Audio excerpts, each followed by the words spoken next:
하나님 말씀은 로마서 9장 6절부터 13절까지입니다. 그러나 하나님의 말씀이 폐하여진 것 같지 않도다.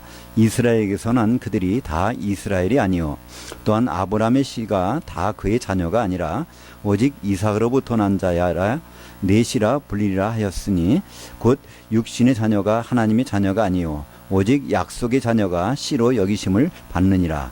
약속의 말씀은 이것이니 명년 이때에 내가 이르리니 사라에게 아들이 있으리라 하심이라. 그뿐 아니라 또한 리브가가 우리 조상 이삭 한 사람으로 말미암아 임신하였는데 그 자식들이 아직 나지도 아니하고 무슨 선이나 악을 행하지 아니할 때에 택하심을 따라 되는 하나님의 뜻이 행위로 말미암지 않고 오직 부르시는 이로 말미암아 서게 하려 하사 리브가에게 이르시되 큰 자가 어린 자를 섬기리라 하셨나니 기록된 바 내가 야곱은 사랑하고 에서는 미워하였다 하심과 같으니라.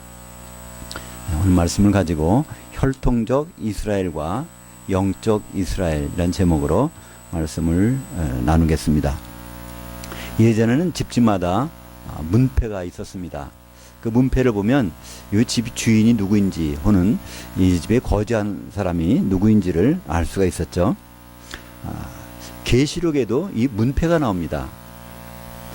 교회의 완성, 어린 양의 신부인 새 예루살렘이 나타나는데 새 예루살렘은 문이 12개가 있고요. 그 12문마다 문패가 붙어 있는데 이스라엘 12지파의 이름이 거기에 붙어 있다는 것입니다. 그렇다면 그 이스라엘은 누구일까요? 혈통적인 이스라엘일까? 그렇다면 다른 영적인 이스라엘일까? 그것이 오늘 말씀을 통해서 우리가 살펴보고자 하는 내용입니다. 오늘 보면 본문을 통해서 우리는 혈통적인 이스라엘과 영적인 이스라엘이 나눠진다는 것을 알 수 있습니다. 6절에 보니까 하나님 말씀이 폐하여진 것 같지 않도다. 이스라엘에게서 난 그들이 다 이스라엘이 아니요. 그래서 이스라엘에서 났다는 것은 혈통적으로 태어났다는 것이죠. 그 사람들이 다 이스라엘인 아니다. 성경은 선언합니다. 로마서 9장과 10장, 11장에는 이스라엘에 대해서 말씀하고 있는데 이 11장 마지막에 26절에 보면 온 이스라엘이 다 구원을 받게 한다 이렇게 말씀이 있습니다. 그때 온 이스라엘 구원을 받는데 그 사람들이 과연 누구인지 이방인인지 혈통적인 이스라엘인지 그렇지 않으면 그들이 다른 누구인지 우리는 그 결론을 알고 있습니다. 그것은 그리스도 안에 있는 사람들 유대인이나 헬라인이나 그들이 바로 하나님 보시기에 영적인 유대인들이요 영적인 이스라엘이라는 것을 우리는 알 수가 있죠.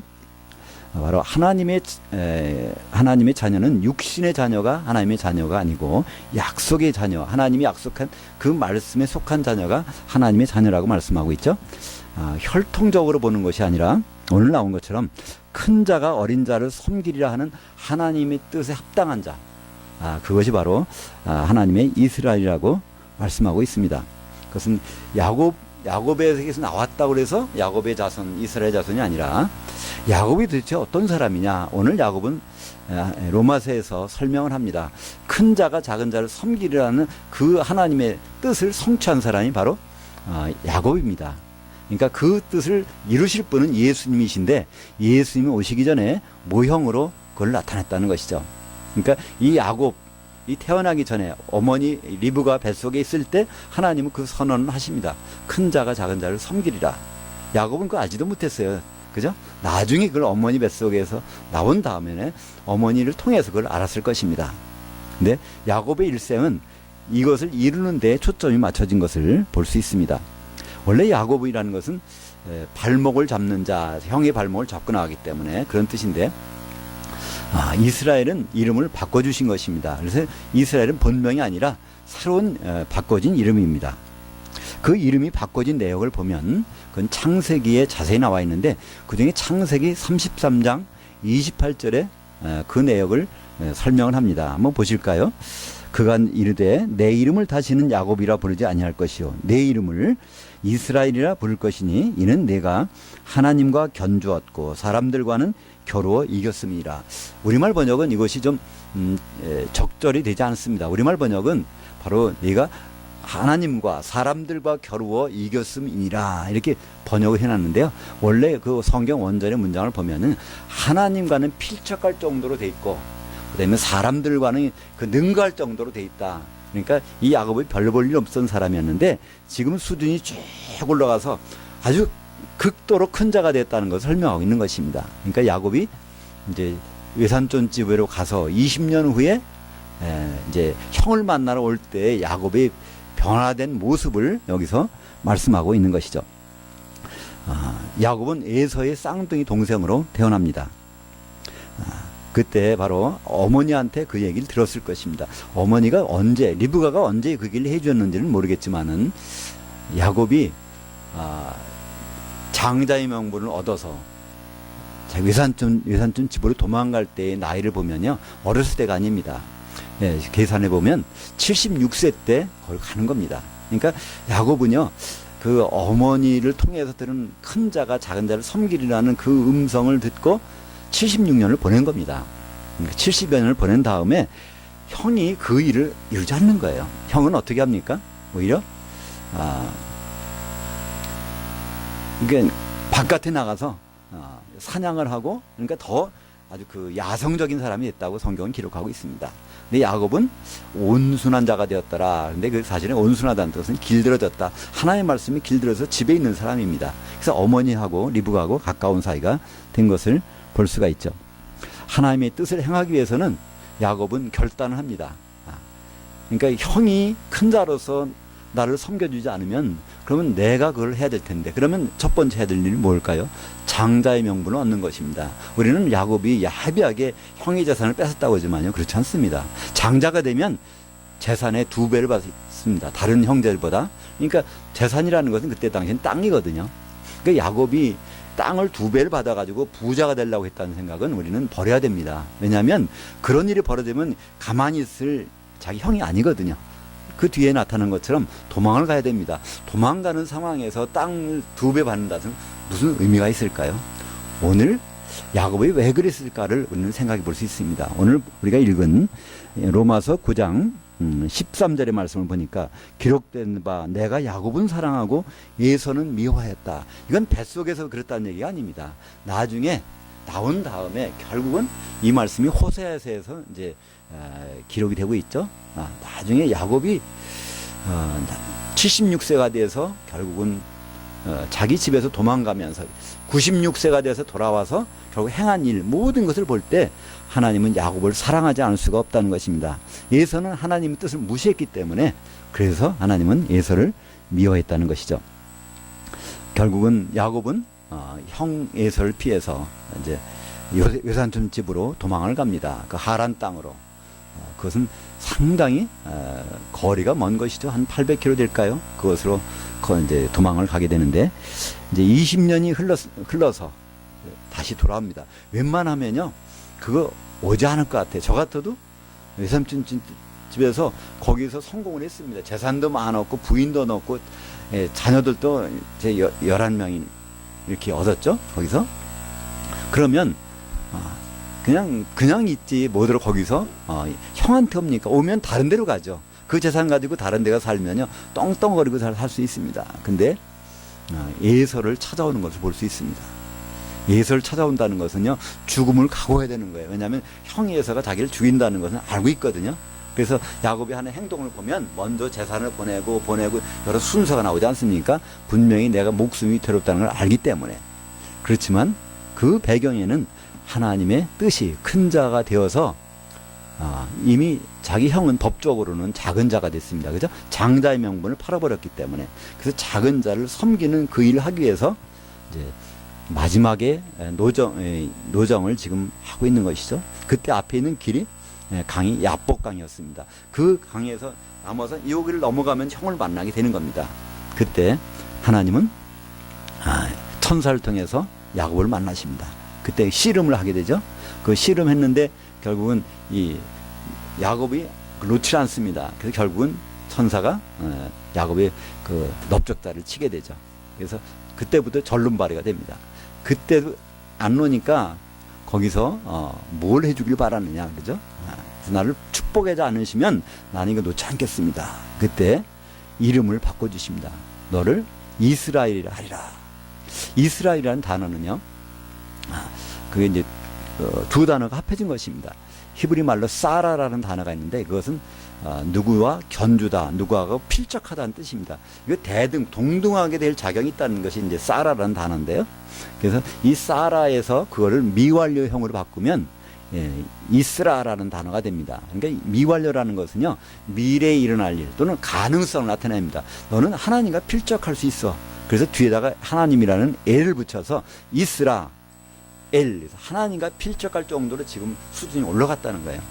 그리고 그 다음에 또 뭐라고 하십니까? 거기에 너는 하나님과 겨루게 정도가 됐고 또 사람들과는 이미 능가하게 됐다는 거예요.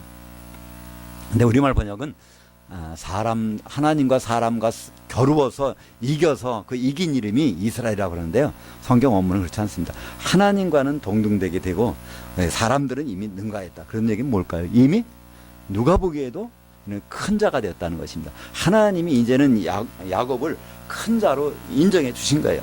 큰 자가 돼서 야복강을 건너서 이제는 그 에서 장자의 명분을 잃은 작은 자를 섬기러 가는 것이죠.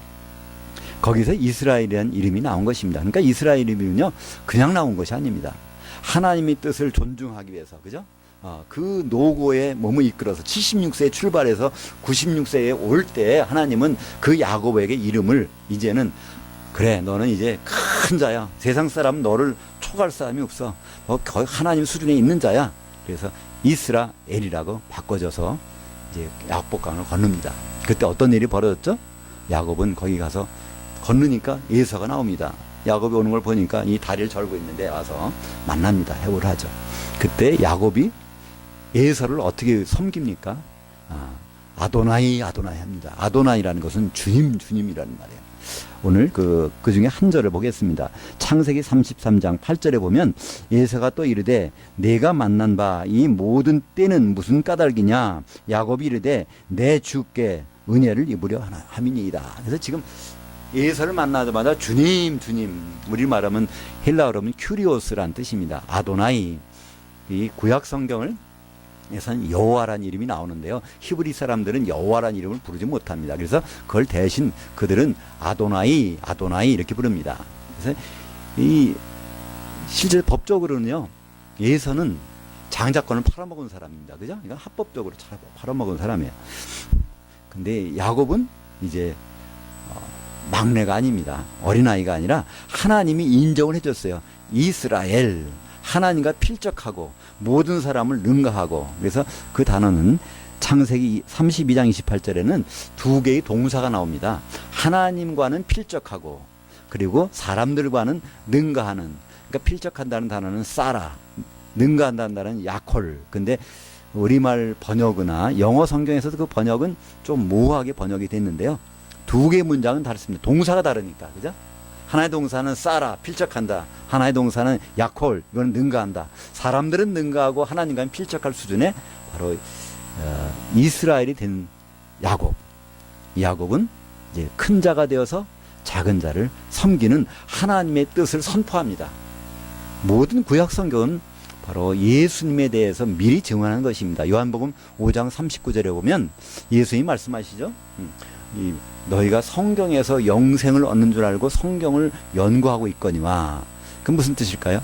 성경에서 영생 얻는다는 것은 영원한 생명, 구원받는 줄 알고 성경대로 잘 이걸 지켜보면 구원받는 줄 착각하면서 이거를 계속 연구하고 있는데 성경은 그게 아니라 바로 나에 대해서 증거하는 것이니라. 그러니까 창세기부터 말라기까지 모든 성경은 예수님이 어떤 분이고 그분이 어떤 일을 하실 것이고 결국은 어떻게 드러날 것이라는 것을 미리 모형으로 우리에게 보여주시고 드디어 예수님이 오신다는 것입니다. 그렇기 때문에 야곱이 이스라엘 돼서 한 모든 일들은요, 예수님을 증언하는 것입니다. 그죠? 예수님보다 큰 자가 어디 있겠어요? 그는 하나님이시잖아요. 근데 그 크신 분이 가장 작은 자가 되어서 이제 정말로 작은 자, 우린 죄인들 아닙니까? 우리를 섬겨주시는 일을 야곱을 통해서 하나님 보여주신 것입니다. 이것을 빌립보서 2장 6절부터 8절까지는 그렇게 기록하고 있죠. 그는 예수님은 근본 하나님의 본체시나 하나님과 동등됨을 취할 것으로 여기지 아니하시고 오히려 자기를 비워 종의 형체를 가지사 사람들과 같이 되셨고 사람의 모양으로 나타나사 자기를 낮추시고 죽기까지 복종하셨으니 그 십자가에 죽으심이라. 그래서 예수님은 큰 자이신데 작은 자를 섬기는 일을 하러 오셨습니다. 예수님은 마태복음 20장 28절에 인자가 온 것은 바로 섬김을 받으러 온 것이 아니라 섬기려 하고 자기 목숨을 많은 사람이 대속물로 주려 하심이라. 뭐 야곱과 같이 완전히 그런 일을 행하시겠다는 것을 우리는 미리 야곱을 통해서 본 것이죠. 사람들은 그래서 이스라엘 하면은 보통 이건 하나님의 선민이다. 원래 이스라엘을 우리말 번역할 때 어떻게 합니까? 하나님의 왕자라고 번역합니다. 하나님의 선민이라고 번역하는 거예요. 그래서 이스라엘 혈통, 유대인들은 특별하다 이렇게 얘기를 합니다. 근데 유대인들은 특별하게 잠시 하신 것은 예수님을 보내시는 그 통로로 사용하기 때문에 그들을 특별히 세우신 것이지, 예수님 오신 다음부터는요 그들은 특별하지 않습니다. 유대인도 예수 안 믿으면 구원을 못 받습니다. 천하인간의 구원을 받을 만한 이름을 주신 적이 없습니다. 사도행전 4장 12절에. 그래서 유대인들도 예수 안에 들어오지 않냐 하면 그들은 구원이 없습니다. 이방인들도 바로 유대인이 될 수 있어요. 바로 이 할례를 받은 사람이 할례가 아니라 바로 이 마음의 할례 받은 사람이 그게 진짜 할례당이라고 하지 않습니까? 그래서 우리는 바로 유대인이 될 수 있다는 것입니다. 영적인 유대인을 말씀하고 있는 것이죠. 그것을 혼돈하게 되면 이스라엘 백성들을 통해서 하나님 지금도 역사하신다 그럽니다. 그래서 중요한 계기가 있어요. 1948년도 5월 14일 날 이스라엘이 독립을 합니다. 그렇게 흩어졌던, 적어도 2000년 동안 흩어졌던, 사실은 그 이전부터도 나라를 뺏긴 그런 민족이 잠시 식민지 생활하다가 또 흩어져 가지고 있는데 드디어 그들이 세워졌다는 것입니다. 하나님이 아니시면 어떻게 그런 일이 일어날 수 있을까? 맞는 것 같지만 우리는 구분해 봐야 됩니다. 성경에서 말씀한 이스라엘 회복은요 반드시 거기 평화가 깃들어요. 어떤 것도 거기를 범접하지 못합니다. 근데 그들이 나라를 회복한 다음에 평화가 깃들었습니까? 아니요. 그건 평화가 아니라 오히려 전쟁과 전쟁의 소문이 나고 계속 납니다. 그럴듯하지만 회복된 것 같지만 사실은 그건 참 이스라엘이 아니란 말이에요. 그들은. 더구나 그들이 회복된 것이 예수 그리스도의 이름으로 회복돼서 그런 나라가 세워졌다면 맞는 것이지만 지금까지도 그들은 예수 그리스도를 메시아로 인정하지 않습니다. 이스라엘 사람들 찾아서 이렇게 물어보면요 극소수, 그러니까 개종을 해서 기독교 된 사람 극소수 빼놓고는요 대부분 사람들은 예수님을 메시아 하나님의 아들로 인정 안 합니다. 하나님 아들로 인정하지 않는, 그 이름을 부정하는 사람들을 들어서 나라를 세워서 그들로 역사하신다는 거는요 성경이 좀 잘 안 맞는 얘기 아닐까요? 마태복음 24장 32절부터 33절까지 보면 무화과 나무의 비유를 배우라. 그 가지가 연하해지고 잎사귀를 내면 여름이 가까운 줄 아나니 이와 같이 너희도 이 모든 일이 보거든 인자가 가까운 줄을 문 앞에 이른 줄을 알라. 이 말씀을 가지고 이스라엘 백성들은 보통 무화과 나무, 포도나무, 감람나무를 비웠기 때문에 이 이스라엘 백성은 드디어 이게 나라가 생겼다는 거예요. 그것 때문에 이 문장을 그렇게 적용을 합니다. 근데 이것은 거기에 적용될 것이 아니죠. 뭐든지 먼저 징조가 있고 그 다음에 본질이 나타난다는 것을 설명하는 것이지, 만약에 그것이 이스라엘 이 독립이 하나님의 그 경륜 가운데 있다면 그 세대가 지나가기 전에, 그래서 많은 사람들은 예언했어요. 1948년도 5월 14일 날 바로 독립했으니까 그때 연화되어서 그 세대가 지나기 전에 한 세대를 40년으로 보자. 그러면 88년도에 그 주님이 오신다 그랬습니다. 근데 안 오셨거든요. 그 다음에 98년도에 또 주님이 오신다. 한 세대는 50년이라고 이스라엘을 보기 때문에 그래서 98년도 그래도 안 오셨어요. 그 어떤 사람은 얘기합니다. 그건 70년이야. 그래서 점점 그거를 얘기를 하지만 그거는 전혀 다른 얘기입니다. 그들은 육적인 이스라엘이에요. 이스라엘의 육적인 야곱의 피를 받았기 때문에 그들은 이스라엘 유대인이라고 생각하는 그 사람들이기 때문에 그 사람들을 역사하는 것은 아니라는 것이죠. 갈라디아서 3장 28절에 보면 유대인이나 헬라인이나 종이나 자유인이나 남성이나 여성이나 그리스도 안에서는 구분이 없다는 겁니다. 왜 구분을 합니까? 천하인간의 구원을 얻을 만한 이름, 다른 이름을 준 적이 없다고 그러는데, 그들이 이스라엘 피를 가졌다는 하나만으로 하나님이 그들을 통해서 모든 걸 역사하신다고요? 아닙니다. 그들도 예수 안에 들어오지 않는 한은 소망이 없는 사람들이에요. 우리도 이방이지만 예수 안에 있기 때문에 우리는 우리 문패가 새 예루살렘 성에 붙어있는 그 이스라엘은 영적인 이스라엘. 오늘 로마서 9장 6절에 있는 것처럼 이스라엘에서 난 자 그들이 다 이스라엘이 아니요. 약속을 받은 사람. 어떤 약속이요? 특별히 바로 큰 자가 작은 자를 섬기리라고 하는 야곱과 같은 그런 그 믿음을 가진 사람. 바로 예수님의 통해서 나타난 그 예수님 안에 있는 사람이 진짜 이스라엘이라고 말씀하고 있죠. 그러므로 예수님은 참 야곱이시고 예수님은 참 이스라엘이십니다. 그러니까 그 전에 태어났던 야곱과 그 이스라엘은 그것은 예수님 모형이고요. 진품은 바로 예수님이라는 거죠. 그죠? 그러니까 예수님 안에 있으면 우리는 보시기에 이스라엘을 인정하시겠다는 겁니다. 그래서 과연 그럼 혈통적인 이스라엘과 예수님이 인정하시는 영적인 이스라엘의 차이가 뭘까요? 성경에는 그 차이점을 우리에게 구분해 줍니다. 요한계시록에 보면 7장에 이스라엘의 12지파가 나옵니다. 거기 보면 특별한 사항을 볼 수 있어요. 이스라엘 12지파는 반드시 에브라임과 단이 포함되어야 됩니다. 에브라임은 바로 요셉이 두 아들 에브라임과 므납세를 해서 야곱은 둘을 자기 입적을 시켜버리고 요셉한테 얘기합니다. 네가 아들을 더 낳으면 거기에 네 형제들과 같이 상속을 해주리라. 근데 야곱은 후손이 없이 생을 마감했습니다. 그렇기 때문에 혈통적으로 요셉의 자손은 없습니다. 그건 유대인들에게 물어보면 그건 다 인정합니다. 근데 요한계시록 7장에 보면 이스라엘의 12지파 중에서 에브라임은 없어져 버리고 단도 없어져 버리고 요셉 지파가 나옵니다. 요셉 지파는 그러니까 혈통적인 요셉 지파가 아니라는 것이죠.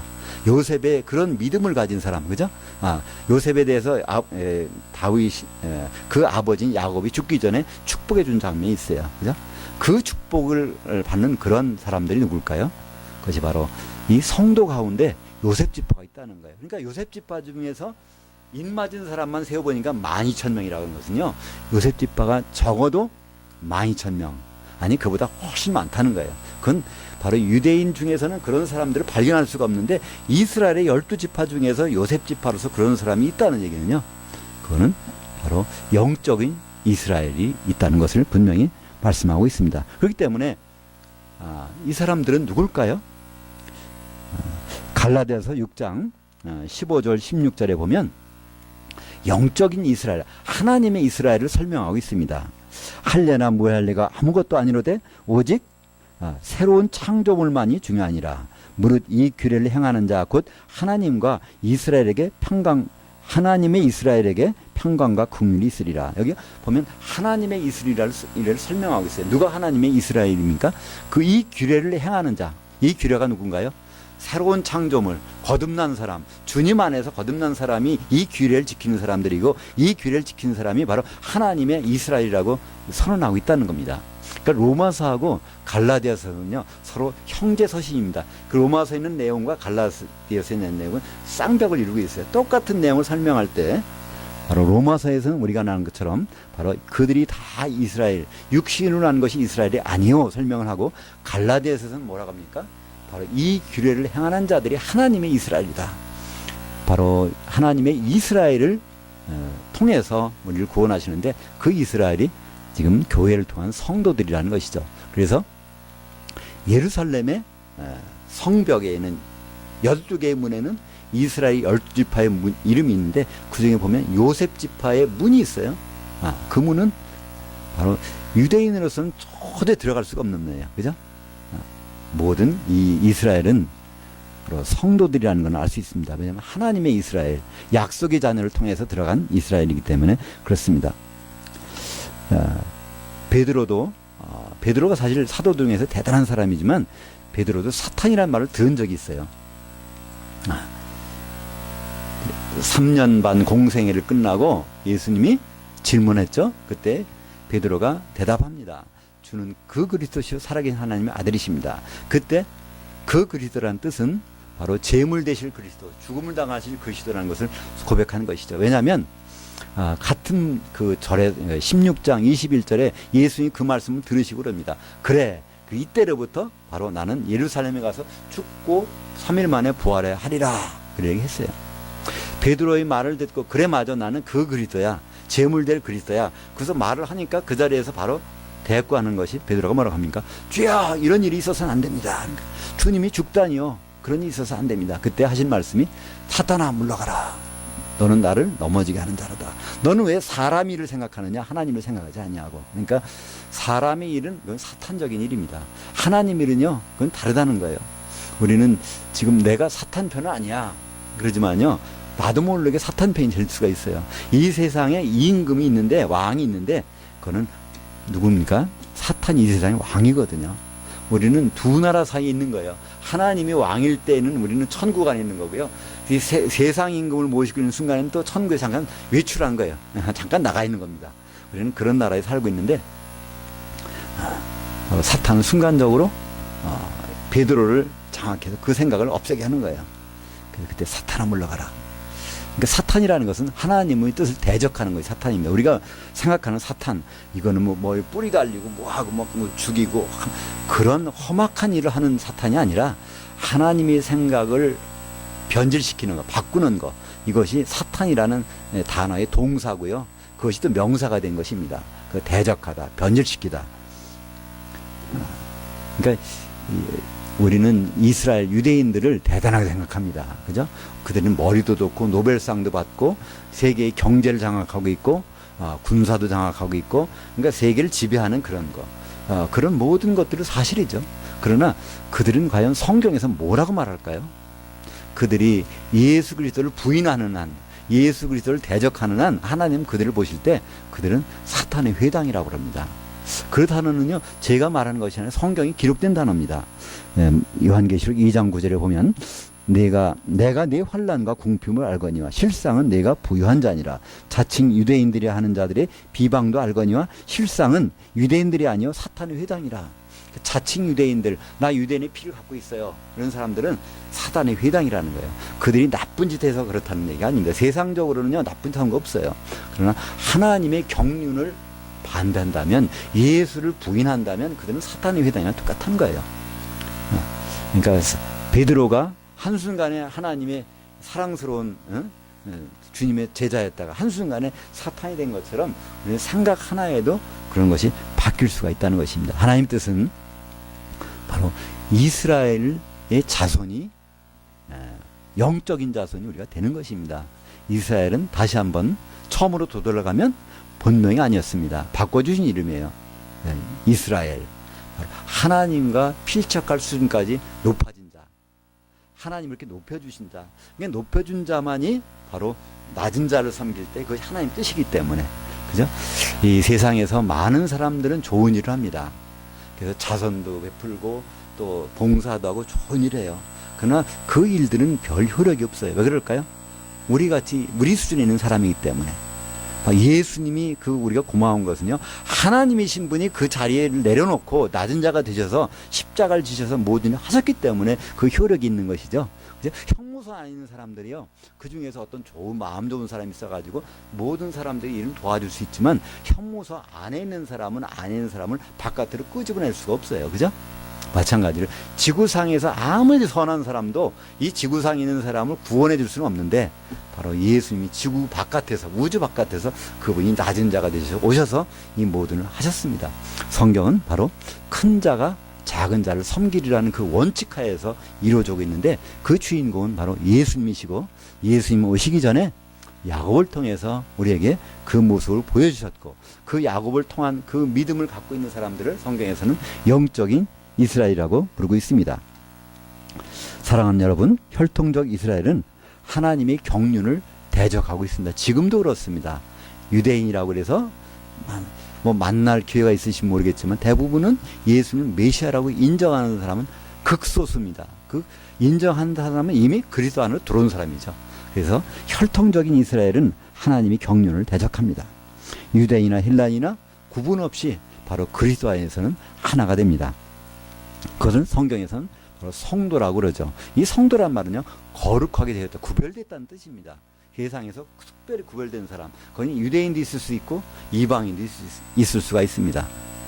그들을 바로 이 성도고, 이 성도가 바로 영적인 이스라엘이라는 것이죠. 이스라엘 12지파에 문패가 달린 그 새 예루살렘, 그건 바로 성도들, 우리들이 가야 될 그 집이고 우리들이 소유하고 있는 그 집입니다.